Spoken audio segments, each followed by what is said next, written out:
Okay, let's get into this. We're going back to the 3rd century BCE, and you have to imagine the Mediterranean Sea is basically the highway for all trade. It really was. It was the center of the world at that point. And you have these two massive powers, these two giant cities fighting for control of all that traffic, all that wealth. We're talking about Rome and Carthage, of course. And this incredible rivalry led to a series of conflicts we now call the Punic Wars. And these wars didn't just decide who won a few battles. They literally shaped the future of Europe. It was a struggle for, well, for everything. So to really get this, we have to understand who these two superpowers were. They were so different. Completely different. Let's start with Carthage. They were the established sea power. Right. Founded by Phoenician sailors way back. Exactly. On the coast of modern-day Tunisia. And their city was built around this amazing natural harbor. It was almost impossible to attack from the sea. They were masters of the water. And their empire was huge, right? It wasn't just the city. Oh, not at all. They controlled parts of Spain, a lot of the big islands like Sicily and Sardinia, and their navy was, without a doubt, the strongest in the world. They spoke the Punic language, which is where the name of the wars comes from. Yep. The Romans called them Puini. That's Latin for Phoenicians. So Punic Wars. Yeah. Their whole goal was just to protect their trade routes with that powerful navy. Okay, so that's Carthage, masters of the sea. What about Rome? Rome was the total opposite, a land power.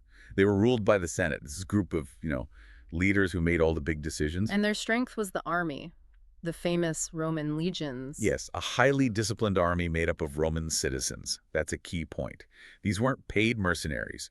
They were citizens fighting for Rome. And they built all those roads. The roads were genius. They weren't just for trade. They were built so their armies could move incredibly fast across Italy. By 264 BCE, Rome controlled the whole Italian peninsula. But they had basically no navy, no experience at sea at all. None. And that's the setup for the First War. Which all starts over an island, Right. right? Sicily. It's big, it's fertile, perfect for growing grain, and it's sitting right between them. A huge strategic prize. And Rome got worried. Very worried. They thought, if Carthage gets full control of Sicily, what's to stop them from invading Italy next? So Rome sends an army to Sicily to, protect its interests. And Carthage sees that as an act of war.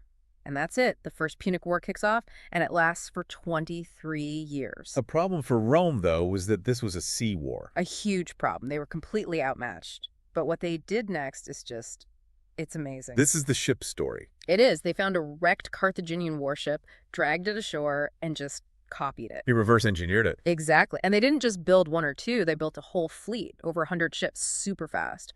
But, having a ship is one thing. Knowing how to sail and fight with it is something else entirely. Which they didn't. Not at all. So they came up with this brilliant, if a little clumsy invention. The corvus. The crow. Yes. So picture this. It's a big, heavy boarding bridge on the front of their ships with a giant metal spike at the end. Like a bic? Exactly. So they'd sail up next to a Carthaginian ship, drop the corvus, and that spike would slam down and lock the two ships together. And suddenly, it's not a sea battle anymore. It's a land battle on water. The Roman soldiers would just charge across the bridge, and on a steady platform, they were way better fighters. It totally neutralized Carthage's sailing skill. A total game changer. So Rome wins. Rome wins. Carthage is defeated and has to sign this really harsh peace treaty. What did they have to do? They had to give up all of Sicily and pay Rome a huge amount of money, a massive fine in silver. And then Rome just went and took Sardinia and Corsica too. So Rome is now the new master of the sea. They are.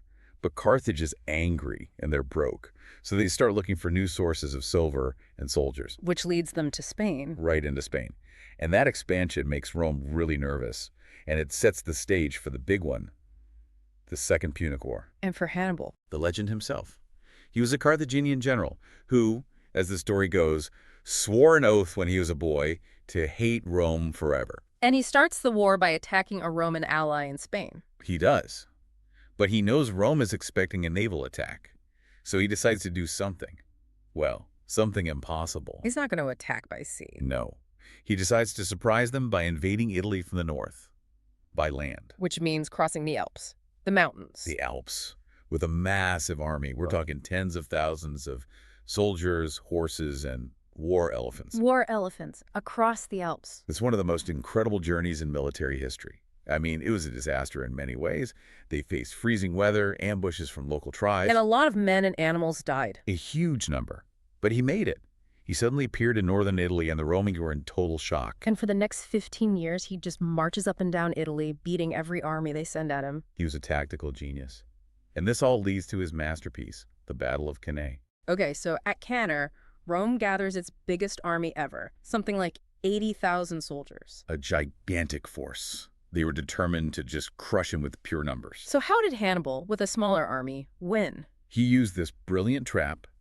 He put his weakest troops in the center and told them to slowly fall back when the Romans attacked. So the Romans think they're winning, They think they're breaking through the center, so they push forward deeper and deeper. funneling themselves into a kill zone. Precisely. As they push in, Hannibal's best troops, who were on the sides, just turn inwards. And then his cavalry, which had already won its own fight, circles around and hits the Romans from behind. They're completely surrounded. Voxed in, it was a slaughter. It's maybe the worst defeat in Roman history. Tens of thousands of Roman soldiers killed or captured in a single day. I mean, after a loss like that, any other power would have surrendered. Absolutely. Carthage would have, but the Roman Senate, they refused. They just refused to give up. Even with Hannibal basically at the gates of Rome. Even then. They start drafting everyone, even young boys, and this really shows the core difference between them. Rome's army was made of citizens with a deep well of manpower. Carthage relied on paid mercenaries who were much harder to replace after a big loss. So Rome's resilience buys them time. They stop fighting Hannibal in big open battles and just harass his supply lines. For years, till they finally find a general who can match him, Scipio. And Scipio has a new idea. A brilliant one. He realizes the only way to get Hannibal out of Italy is to attack Carthage itself. Take the fight to their home turf. Exactly. So he invades North Africa, and it works. The leaders in Carthage panic, and they call Hannibal home to defend the city. Which sets up the final showdown, Hannibal versus Scipio. The Battle of Zama in 22 BCE. Hannibal still has his war elephants. So how does Scipio deal with them? The Romans were terrified of the elephants. He comes up with a clever trick. He arranges his soldiers in columns with wide lanes running through them. Gaps in the line. Right. And when the elephants charge, the Romans blow these incredibly loud horns, which scares the elephants, and they just funnel them down these safe corridors and right through the army. That's genius. It worked perfectly. With the elephants dealt with, Scipio's legions defeat Hannibal's army. It's a decisive victory for Rome. And Scipio gets a new name, right? Africanus. Yeah. Scipio Africanus, the conqueror of Africa. And the peace treaty this time is even harsher. Oh, it's devastating. Carthage has to give up all its territory outside of Africa. They're forbidden from having a navy, and they have to pay an even bigger fine over 50 years. Rome is now the only superpower left. But Carthage wasn't totally finished, even then. No, and this is an interesting part of the story. Without an army or navy to pay for, they focused entirely on farming and trade. And their economy actually recovered surprisingly quickly. Which made some people in Rome very, very paranoid. Deeply paranoid. There was a powerful senator, Cato the Elder, and legend says he ended every speech he ever made in the Senate, no matter the topic, with the same line. Carthage must be destroyed. Carthago delinda est. That constant suspicion finally boiled over into the Third Punic War. And this one wasn't really a war for strategy or territory? No, this was an extermination. Rome used a flimsy excuse. Carthage defended itself from a neighbor without asking permission to launch a final invasion. What followed was a 3-year siege of the city. And when the walls were finally breached, the Romans showed no mercy. The entire city was burned to the ground. Every survivor was sold into slavery. What about that story that they sowed the fields with salt so nothing could ever grow there again? It's a powerful story, but it's probably not true. Most historians think that was a later invention. Roman governors wanted to farm that land. It was very fertile. The salt is more of a symbol of how completely they wanted to erase Carthage from existence. And they basically succeeded. They did.